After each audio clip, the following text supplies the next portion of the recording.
We about to make it happen. So hot, we burn it up. We just can't get enough. Get down now, have some fun. Cause we about to make it. We about to make it happen.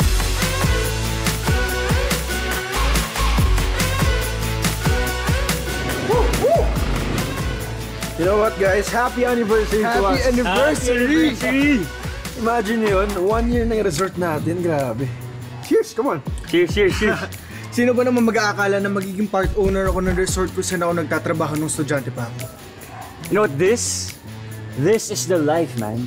You know what, I'm just really glad that we were able to salvage this property. Akalain niyo yun, tayong tatlo, nag-meet lang tayo sa isang gym. Tama? Look at us now. Living our dream life. Kasi, magaling tayo. Tama. Oh, may showbiz yun na pala eh. Uy, so ano, Matt? Kamusta naman yung OJT mo sa online magazine so far?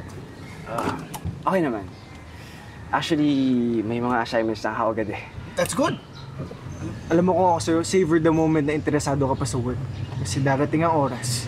Mawawalan ka na rin ng gana. Uy, wag mo naman discourage yung kapatid ko. Ay, sorry. One day, he will be a credible entertainment writer. So, ano palang first assignment mo?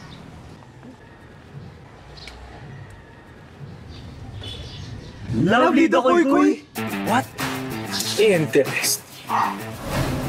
And Matt, ano ba na aside from the fact that we are gym buddies and business partners, meron pa kaming something in common ni Winston and Anne. And that is, we're all from that group. Or the better term is, ghosting. Wait, what? Come on. Lovely is a goddess. So, parang imposible naman ata yun. Totoo yun. Sa tingin mo magsisinungaling ang ayaw mo sa'yo? Oh, sige. Do you wanna know our almost love story? Okay. Sure.